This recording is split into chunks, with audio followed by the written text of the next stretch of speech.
Mari kita berdoa. Terima kasih Bapa, terima kasih Tuhan Yesus, terima kasih Roh Kudus. Kami telah bersekutu dengan tubuh dan darah-Mu Yesus. Sebentar kami akan mendengarkan sebagian daripada kebenaran firman-Mu ya Bapa. Sebelum itu segala puji, hormat, syukur kami naikkan kepadamu Bapa, kepadamu Tuhan Yesus, dan kepadamu Roh Kudus, karena Engkaulah Allah Tritunggal kami yang Esa.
Berikanlah kami pengetahuan, pengertian, dan akal budi-Mu ya Tuhan, supaya kami menjadi orang bijaksana dan rendah hati seperti diri-Mu. Urapi hamba-Mu pada saat ini ya Bapa, biar Engkau mencamar lidah bibir hamba-Mu Roh Kudus, supaya apa yang hamba perkatakan menjadi kebenaran-Mu yang sempurna di akhir zaman ini Tuhan. Sembunyikan hamba-Mu di balik salib-Mu, biarlah Engkau semakin besar dan hamba-Mu semakin kecil. Persiapan hati kami, bagaimana yang sungguh di dalam hati kami, supaya firman-Mu yang ditaburkan dapat berbuah 100 kali lipat. Terima kasih Bapa, terima kasih Tuhan Yesus, terima kasih Roh Kudus. Di dalam nama Tuhan Yesus kami telah berdoa dan mengucap syukur. Haleluya. Kita yang percaya katakan amin. Mari kita ucap salam kita. 1, 2, 3. Salutam en Christo en dunameon en egrimata. Salam dan Kristus dalam kuasa mujizatnya. Amin. Silakan duduk. Shalom semuanya. Ya, silakan bagian fotokopi suci. Saya mau 30 menit aja, mau pelan-pelan. Saya waktu mau nyusun khotbah ini saya kebingungan karena kata kecuali karena zina itu ditulis 2 kali. Matius 5:32 dan 19:9. Anda harus ngerti, selama ini yang saya bilang kecuali itu Mei, itu baru di Matius 19:9. Matius 19:9, yang Matius 5:32-nya belum saya bahas. Saya diam sebentar, saya kadang kebingungan, Tuhan gimana Tuhan menyelesaikan solusinya nih Tuhan? Aturannya gimana sebenarnya? Aku mau pemahamanku adalah pemahaman Tuhan, bukan pemahaman doktrin yang sudah beredar luas ini Tuhan. Karena gini, saya berpikir Tuhan, kalau kita pemahamannya dan doktrinnya benar aja, orang manusia yang mendengarnya masih hidupnya nyeleweng. Apalagi pengajarannya, pemahamannya salah, tambah sesat, itu udah batu. Ya sama aja tuh. Pemahaman dan doktrin perpuluhan itu salah kaprah yang dipakai oleh gereja. Artinya hidupnya semuanya hancur semua. Yang sampai orang tuanya nggak dikasih uang bulanan ada. Ada yang sampai mamanya sudah kuliahin terus lulus S1, lalu gaji pertamanya dikasih kepada gereja. Mamanya ngamuk deh. Kenapa bulan ini kita makan apa? Ada kecil, ini saya cerita kejadian asli loh. Ada yang saudaranya sakit Di rumah sakit dia tidak mau bantu, tapi 10% dia setor ke gereja. Mati gak tuh saudaranya? Kalau sembuh pun kira-kira saudaranya kepahitan atau tidak? Contoh bilang, kalau pengajarannya, pemahamannya benar aja, dalam prakteknya manusia bisa nyeleweng. Apalagi yang salah, tambah kesesat yang dengar. Pemahamanku adalah pemahaman Tuhan. Gimana tuh Pak? Tuhan kasih tahu saya hikmatnya, kebijaksanaannya untuk memahami firman-Mu Tuhan. Saya berhenti di depan laptop, berhenti sebentar. Terus saya kisah-kisah, saya buka Google, buka seluruh terjemahan Yunani, saya buka lagi semua AI, siapa tahu AI bisa bantu saya juga. Waduh, saya baca, saya mengambil kesimpulan, kayaknya Matius 5:32 sama 19:9 sama-sama kecuali kata zina. Saya lihat kayaknya memang ada yang berbeda, susunan katanya yang berbeda. Nah, sekarang ini kata Tuhan, wah, baru saya kebuka. Tuhan buka kenapa? Coba kita lihat. Aturan hidup dalam perkawinan yang dibuat oleh Tuhan yang Maha Esa. Manusia harus hidup ikut aturan pemerintah yang dibuat oleh negara. Benar? Kalau melanggar undang-undang yang diatur oleh negara, kita kena pidana. Hidup manusia bukan ikut bikin peraturan sendiri, aku maunya seperti ini. Enggak. Setiap manusia di dunia ini hidup ikut aturan yang dibikin oleh Tuhan yang Maha Esa, yang kita kenal Tuhan Yesus Kristus. Jadi seluruh manusia apapun agamanya, semua harus ikut aturan Tuhan yang Maha Esa. Kalau melanggar aturan yang Tuhan yang Maha Esa, bisa masuk pidana yang namanya Gehenna, neraka jahanam. Jadi aturan di dunia ini maupun aturan nanti di akhirat sama, melanggar kena hukum. Markus 10:11. Lalu katanya kepada mereka, saya baca aturan 30 menit ya, ingatin. Lalu katanya kepada mereka, barang siapa menceraikan istrinya, lalu kawin dengan perempuan lain, ia hidup dalam perzinahan terhadap istrinya itu. 10:11. Dan jika si istri menceraikan suaminya dan kawin dengan laki-laki lain, ia berbuat zina. Jadi hukumnya perempuan atau laki-laki sama. Tuhan tidak membedakan.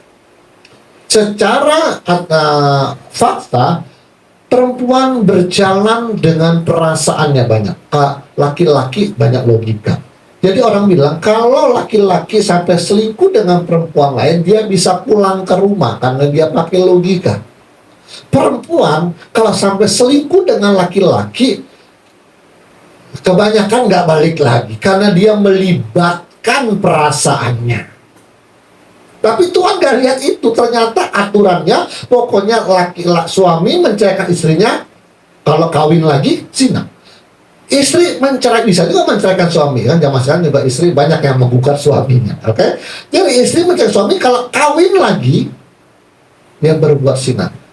Lihat, penekanannya bukan kepada perceraiannya. Dengar, penekanannya bukan pada perceraiannya. Kalau orang bercerai, Tuhan nggak jawab apa-apa sih. Cuma dia bilang, jika ia hidup, ia kawin dengan perempuan lain. Jika ia kawin dengan laki-laki lain. Yang ditekankan adalah kalau kawin lagi. Ini. Saya baru kebuka saya.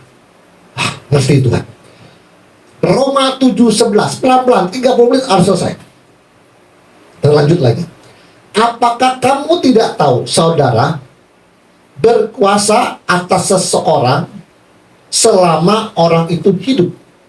Seorang istri terikat oleh hukum kepada suaminya selama suaminya itu hidup. Jadi,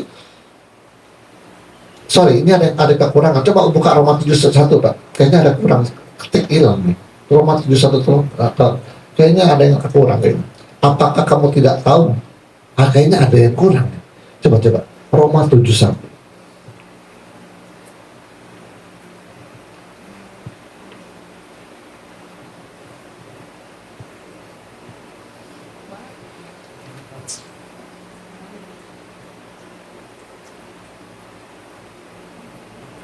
Enggak, coba Roma 7:1. Roma 7:1. Nah, coba dibacakan nih. Roma 7:1 coba. Kayaknya ada kata-kata yang kurang. Nih.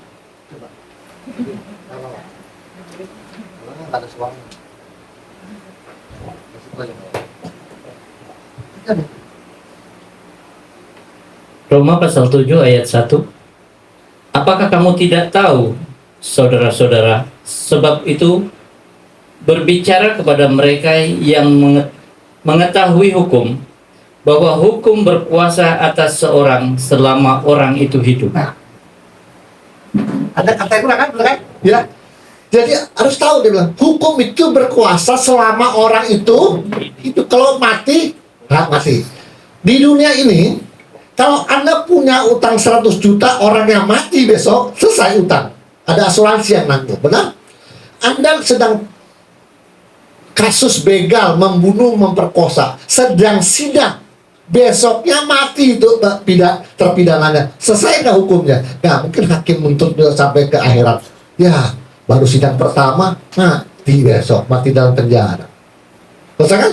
Jadi hukum berkuasa selama orang itu hidup. Mati, makanya saya sudah punya selalu katakan, habis mati, habis perkara. Ya, perkaranya habis. Jadi kalau masih hidup, terikat. 7:2. Sebab seorang istri terikat oleh hukum tuh kepada suaminya selama suaminya itu hidup. Hidup, yang ngomong hidup nih. Akan tetapi apabila suaminya itu mati, habis perkara loh, bebaslah ya dari hukum yang mengikatnya kepada suaminya. Jadi selama suaminya hidup, ia dianggap berzina kalau ia menjadi istri laki-laki lain. Tetapi jika suaminya telah mati, ia bebas dari hukum, sehingga bukanlah berzina kalau ia menjadi istri laki-laki lain. Sebab itu, saudaraku, kamu juga telah mati bagi hukum Taurat oleh tubuh Kristus, supaya kamu menjadi milik orang lain, yaitu milik Dia yang telah dibangkitkan dari antara orang-orang mati, agar kita berbuah bagi Allah. Jadi kita, Yesus pun tidak boleh melanggar hukum ini. Kalau orangnya masih hidup, hukum itu masih ngejar, berkuasa. Kalau sudah mati, baru selesai. Yesus bilang gini, demikian saudaraku, kamu telah mati bagi hukum Taurat. Ku telah mati dan tinggalkan cara hidupku yang lama. Dibaptis selam. 1 detik tidak napas. Itu adalah mati ilustrasinya. Kiasannya mati. Jadi harus mati. Kalau nggak mati, kita tidak bisa menikah dengan Tuhan Yesus. Suami kita yang pertama siapa? Hukum Taurat. Hukum Taurat baik atau jahat? KDRT. Hukum Taurat KDRT dong. Hukum Taurat itu baik atau jahat? Baik, supaya istrinya selamat dan masuk surga. Ya, cuma dia tidak ada toleransi. Maksudnya baik, jangan berzina. Istrinya berzina, benar? Oke. Jadi hukum berkuasa selama orang itu hidup. Yesus juga begitu. Kalau belum mati, Yesus tidak bisa menikah dengan kita. Makanya dibaptisku telah mati dalam 1 detik. Jadi yang benar adalah baptiso, diselamkan supaya dia tidak napas dalam 1 detik. Itu kiasan bahwa kita telah mati bagi hukum Taurat. Putus. Hukum Taurat, suami kita yang pertama, itu baik tujuannya. Supaya suaminya, istrinya masuk surga dan selamat. Dia berkata, jangan mencuri ya. Ya, kata istrinya. Terus namanya manusia bisa hilap, kepepet duit bisa korupsi, bisa maling. Kena hukum nggak? Iya, suaminya ini bukan kejam, cuma disiplinnya nggak pakai toleransi. Mencuri ya, bah, tobat lagi sebentar. Maka si zaman Israel selalu kena gebuk terus dia sama Tuhan. Ya. Jangan bersinah. Waktu bersinah lemparin batu, dirajam, benar? Wah. Jangan berbuat curang. Waktu curang, kena hukum. Wah, dicambuk terus.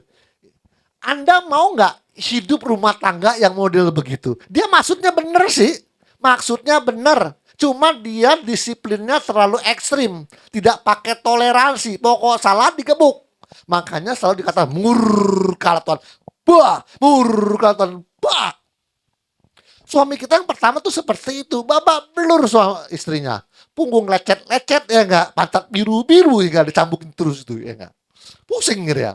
Nah, lalu suatu saat kita bertemu dengan laki-laki yang enggak terlalu ganteng tapi baik dia.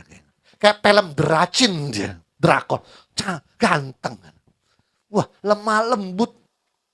Terus kita ini terpesona dengan laki-laki yang pertama. Tapi masalah dia berkata, aku mau sama kamu, tapi aku masih punya suami. Gak bisa nikah sama kamu. Otomatis dia kalau tunggu suaminya mati, kapan matinya? Hukum Taurat kapan matinya? Bisa. Alkitab bilang nanti kalau setelah tua, usang, dan mati. Jadi nanti akhir zaman maksudnya. Jadi kalau mau nunggu suami kita yang mati, tunggu rapture. Pusing, Pak. Selama ini kena gebuk terus kita. Kena kutuk, orang bilang kena karma buruk, ya kan? Kena kutuk, orang bilang, nah itulah yang gitu-gitu. Kena mendapat tumbal, ya kan? Pokoknya yang jelek-jelek lah. Pokoknya kita gak disiplin soalnya masalahnya, ya kan? Mau nikah, dia bilang dalam hati kita berpikir, kalau lu gak mati-mati, gua yang mati. Ya gitu ya. Nah, dengan kita dibaptis, mati, terputus. Kita aja. Dan kita mau menikah dengan laki-laki yang baru ini namanya Tuhan Yesus. Gitu. Nah, laki-laki yang kedua ini sangat baik hati. Bagian istri yang dia gak sanggup dia pikul. Nah itu kita tertarik dengan Tuhan Yesus gara-gara itu. Kalau hukum Taurat gak mau pikul, lu salah lu pikul sendiri. Gitu. Kena karma lu sendiri. Gitu. Kalau Tuhan Yesus pikul yang kita gak sanggup. Tapi pelan-pelan juga dibilangin. Jangan zina lagi, jangan mencuri lagi. Baiklah orang yang mencuri, janganlah ia mencuri lagi. Kan ayatnya begitu. Jadi sistem nasihat. Bagian lu karma udah gue pikul semua. Nah, kita begitu.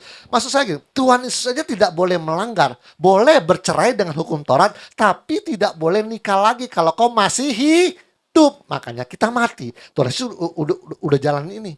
Maka kita mati. Kita nikah dengan Tuhan Yesus. Nah, aturan rumah tangga gitu. Kalau suaminya atau istrinya belum mati, maka kita terikat hukum. Dan kalau nikah lagi coba-coba hukumnya zina. Nah, oke. Itu aturannya nih. Bagaimana dengan kata kecuali karena zina? Ada 2 kali ditulis. Nih Tuhan kasih buka saya. Nih pengertian. Pemahamanku menjadi pemahamanmu, Hendy anakku. Matius 5:32.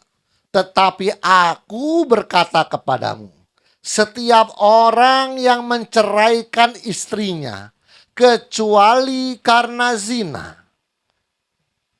ia menjadikan istrinya berzina.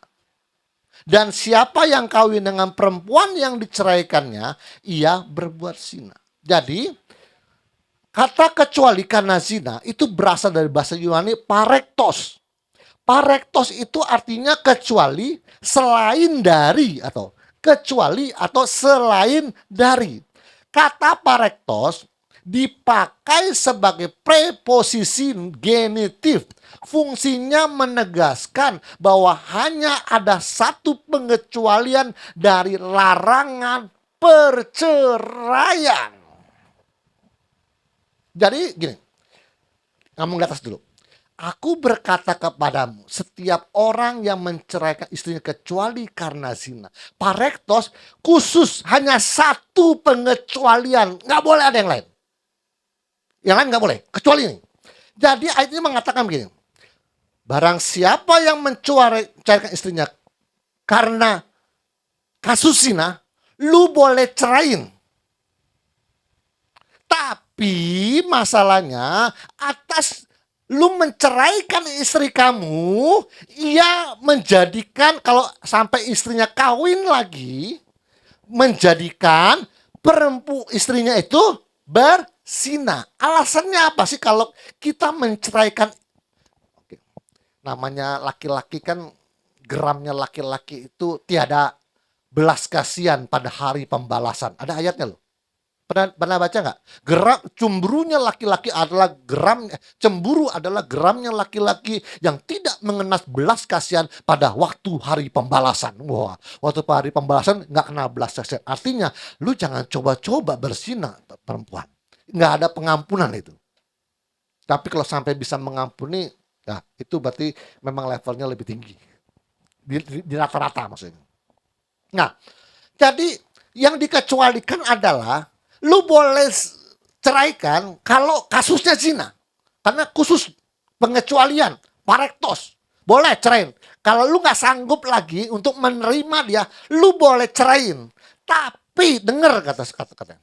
Akibat lu menceraikan istrimu yang berzina itu, membuat istrimu kasusnya zina kalau ia kawin dengan laki-laki lain.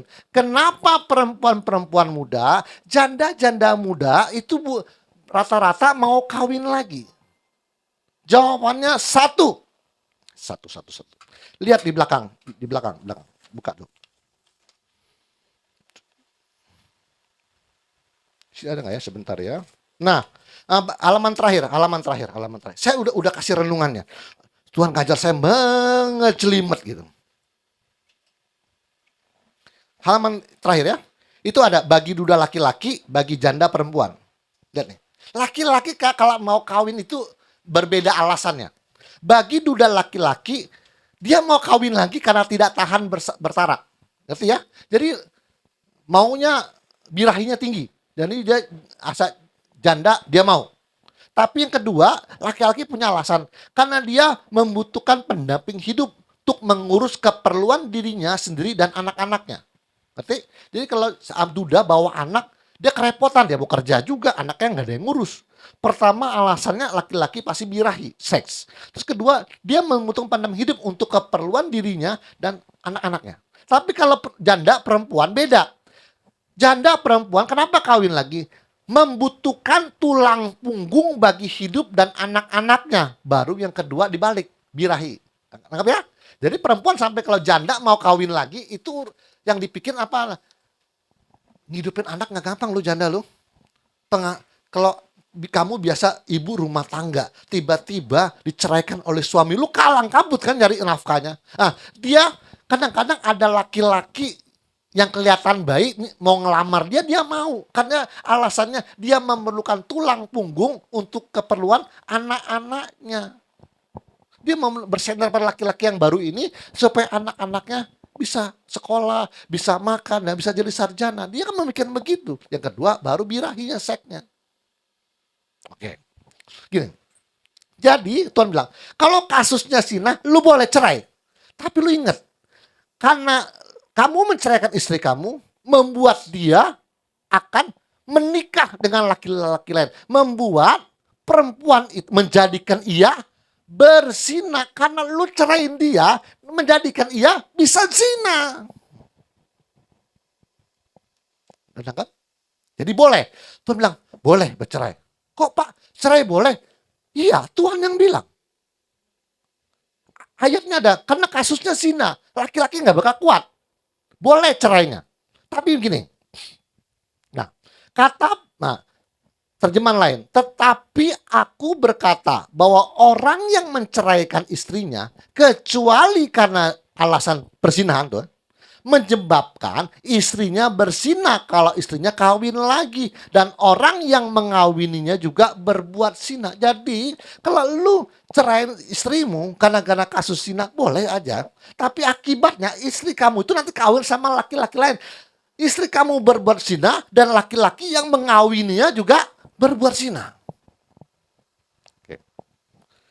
Kenapa Tuhan bilang boleh cerai? Ada ayatnya 1 Korintus 7:11. Asal kasusnya zina ya. Dan jikalau ia bercerai, dan jika ia, jadi Tuhan tidak maksa. Nggak boleh cerai ya, harus rujuk lagi. Enggak. Kalau kasusnya zina, oke cerai. Boleh. Tapi ingat nih, jikalau ia bercerai, ia harus hidup tanpa suami atau berdamai dengan suaminya. Dan seorang suami tidak boleh menceraikan istrinya. Aneh ya. Tuhan bilang boleh cerai jika memang bercerai, ia harus hidup tetap tanpa suami atau berdamai. Jadi Tuhan bilang, lu kan salah. Lu berbuat zina, lu jadi diceraikan suami lu. Tapi Tuhan bilang hanya satu pilihan. Kau harus hidup tanpa suami atau berdamai. Waktu itu kan salah lu, lu berzina. Akibatnya suami lu cerain lu. Tapi lu nggak bisa, walaupun lu diceraikan suamimu, kamu tidak boleh kawin lagi. Yang tergantung tuh nggak boleh kawin laginya itu. Nah, kenapa di ayat selanjutnya dikatakan gini? Dan seorang suami tidak boleh menceraikan istrinya. Tuhan mau bilang gini, tiba-tiba kalau bercerai, ya hidup tanpa suami. Tapi ada pesan belakangnya. Dan seorang suami tidak boleh menceraikan istri. Tuhan bilangnya, kalau bisa laki-laki, kalaupun kasusnya zina, jangan ceraikan istrimu. Makanya seorang suami tidak boleh menceraikan. Kenapa? Akibat kamu ceraikan, dia bisa kawin lagi. Membuat dia bercerai, dia kawin lagi. Berzina, dia kan kawin lagi tuh. Karena dia memerlukan tulang punggung. Oke. Jadi Tuhan bilang, bercerai boleh. Tapi dengan syarat kau tidak boleh kawin lagi. Oke. Lanjutnya. Tahu nggak kenapa masalah cerai itu dikecualikan oleh Tuhan? Asalnya dari ini loh, asalnya nih. Asal dari ini nih, asalnya nih. Matius 19:3, asal dari ini. Maka datanglah orang-orang Farisi kepadanya untuk mencobai dia. Mereka bertanya, apakah diperbolehkan orang menceraikan istrinya dengan alasan apapun? Tuh, dengan alasan apapun boleh nggak Tuhan? Dia bilang. Jawab Yesus, tidakkah kamu baca bahwa ia menciptakan manusia sejak semula menjadikan mereka laki-laki dan perempuan, dan firman-Nya, sebab itu laki-laki akan meninggalkan ayah dan ibunya dan bersatu dengan istrinya sehingga keduanya itu menjadi satu daging. Demikian mereka bukan lagi dua, mereka satu. Karena apa yang dipersembahkan Allah, tidak boleh diceraikan manusia. Tuhan bilang ini, Tuhan boleh nggak ceraikan istri dengan alasan apapun? Tuhan nggak jawab. Tuhan bilang gini, asal mulanya nggak begitu sih. Tuhan waktu menciptakan mereka laki-laki dan perempuan, laki-laki akan tinggalkan ayah ibunya untuk bersatu dengan ibu istrinya. Dan mereka bukan lagi dua tapi satu. Apa yang sudah disatukan tidak boleh diceraikan oleh manusia. Prinsipnya itu dulu tuh. Lu nggak boleh cerai karena aku Tuhan yang membenci perceraian, Malaki. Jadi prinsipnya dulu ditekankan. Oke, lihat nih, asal dari sini. Maka, ini keketik 2 kali juga nih. 9. Oke, balik. Ketik 2 kali itu.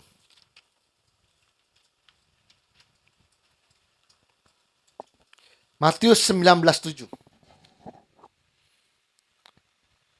Kata mereka kepadanya, jika demikian katanya, apakah sebabnya Musa memerintahkan untuk memberikan surat cerai jika orang menceraikan istrinya? Maka kata Yesus kepada mereka, karena ketegaran hatimu Musa mengizinkan kamu menceraikan istrimu, tetapi sejak semula demikian tidaklah demikian. Jadi dalam hukum Musa, Tuhan kenapa dengan alasan apapun boleh nggak? Nggak boleh, sebenarnya nggak boleh kata Tuhan. Karena apa yang bersama Allah tidak boleh diceraikan manusia. Lalu kenapa sih Musa ngasih kami izin ngasih surat cerai? Karena ketegaran hatimu lah maka Musa mengizinkan. Jadi maksudnya gini, karena lu kasusnya zina, lu udah nggak mau lagi. Tegar hati, gue nggak mau lagi. Cerai. Tonton, oke lah. Cerainya gue ACC. Cerainya saya ACC, Tuhan bilang. Tapi kawin laginya nggak boleh. Benar kan? Karena tegar mana nggak mau lagi. Nah, di Cina Tuhan nggak mau lagi. Sama. Kalau kadang-kadang kan istri tidak boleh menceraikan suaminya. Karena kadang-kadang kasusnya kan Hukumnya berimbang kan? Laki-laki tidak boleh menceraikan istrinya, istrinya tidak boleh. Kalau dibalik, suaminya berzina, terus kalau istrinya menggugat cerai, ya boleh kata Tuhan. Gua ACC cerainya, tapi lu tidak boleh kawin lagi. Kasus ini dari surat cerai Musa ini. Oke? Jadi Tuhan kasih tahu begitu.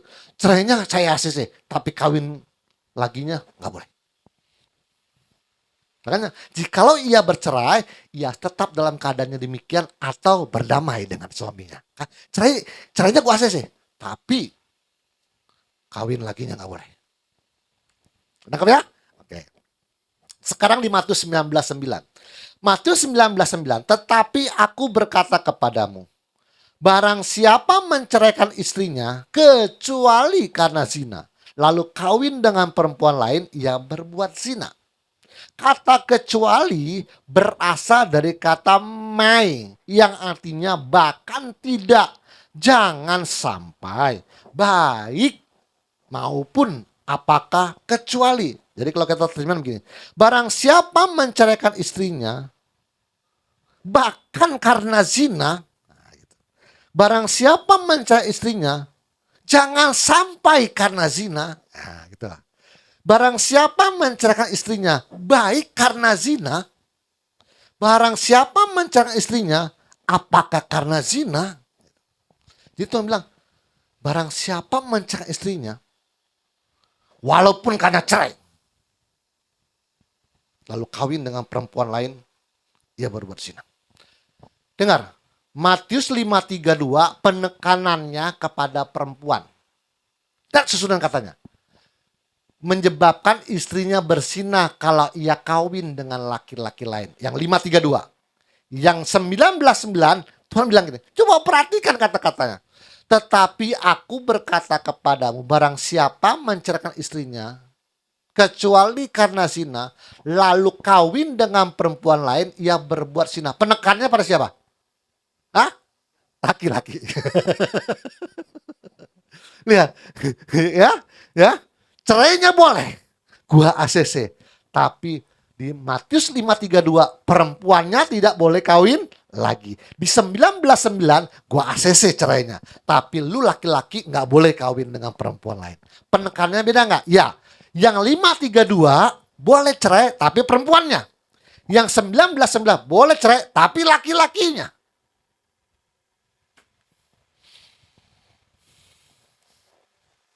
Ya dong. Kalau sampai kasusnya KDRT, NPD, digebukin tiap hari, berujuk lagi, bisa mati anak orang nanti. Ya mau nggak mau kan cerai. Makanya dibilang kalau sampai cerai, kalau yang udah cerai, hiduplah tanpa suami atau damai dengan suami. Ya udah, kalau mau cerai ya nggak apa-apa, tapi nggak boleh kawin lagi. Dua-duanya sama, iya tuh. Barang dan kalau lalu kawin dengan perempuan, ia berbuat zina. Lu kawin sama perempuan, lu zina. Tuhan pada prinsipnya tidak menghendaki perceraian.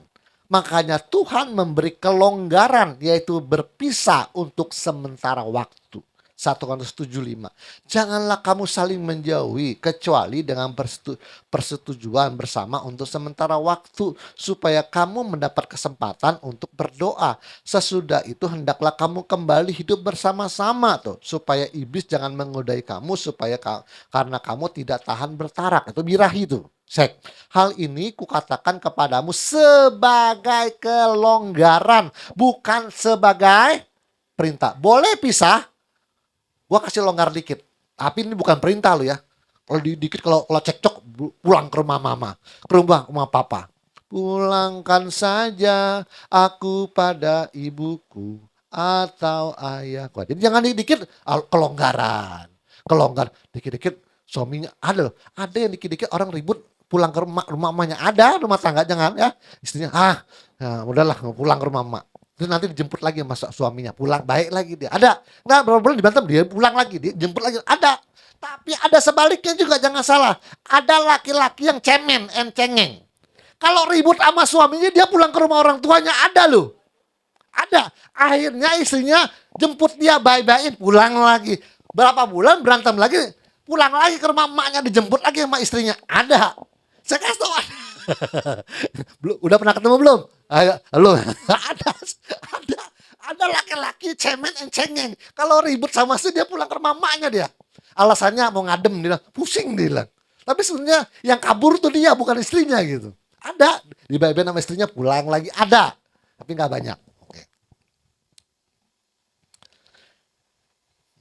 Maliki 2:16. Sebab aku membenci perceraian.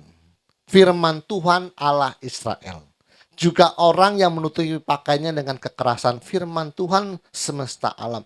Jaga-jagalah dirimu dan janganlah berkhianat. Dengar ya. Orang yang bercerai kecuali karena zina diperbolehkan oleh Tuhan. Asal syaratnya tidak boleh kawin lagi. Kalau lu benar-benar gak mau lagi sama suamimu, kalau lu benar-benar gak mau lagi sama istrimu, boleh. Kecuali karena zina, karena lu udah gak tahan lagi. Suaminya main perempuan, lu gak sanggup lagi terima, ya udah. Tapi dalam hukum yang namanya zina, itu ada kasus persetubuhan. Jangan lapor sama polisi, Pak, dia toel istri saya, pantat istri saya, zina. Oh, baru pegang pantat kok zina. Nggak boleh ya. Namanya zina itu terjadi persetubuhan. Kasih ingat. Jadi Tuhan bilang, aku membenci perceraian. Dengar. Tuhan bilang ini. Perceraian adalah hal yang dibenci Tuhan. Tetapi manusia berucap ingin menyenangkan hati Tuhan. Gimana Pak? Gimana? Nangkap renungan nih? Nangkap kata-kata ini? Perceraian adalah yang dibenci oleh Tuhan. Tetapi manusia berucap mau menyenangkan hati Tuhan. Menyenangkanmu, senangkanmu. Hanya itu kerinduanku. Hanya kerinduanku menyenangkan hatimu Tuhan. Tuhan bilang, tapi lu cerai. Lu bilang lu mau nyenangin gua. Tapi lu cerai.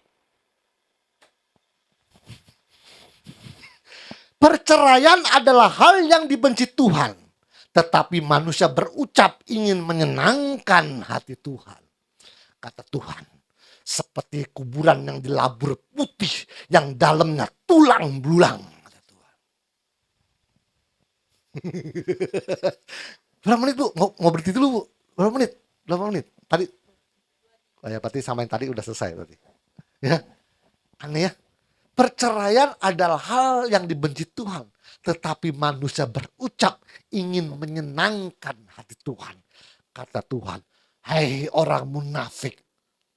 Lu mau menyenangkan hatiku. Tapi lu cerai. Kira-kira kalau orang bercerai itu Tuhan ngenes gak ya? Katanya mau nyenangin Tuhan. Kok senengin orang dengan cara bikin dia ngenes gitu. Saya mau menyenangkan orang tua saya, tapi kamu bantah terus apa yang disuruh orang tua. Kok caranya menyenangkan begitu? Aku mulai hari ini mau menyenangkan hati mama. Hari ini aku ingin menyenangkan hati papa. Tapi setiap orang tua kasih perintah, nggak mau. Katanya mau menyenangkan, tapi setiap aturan mama, aturan papa nggak pernah mau dijalankan. Hai orang munafik, engkau seperti kuburan di labur putih yang luarnya putih tapi dalamnya tulang belulang. Udah nangkap ya? Perceraian adalah hal yang dibenci Tuhan, tetapi manusia berucap ingin menyenangkan hati Tuhan.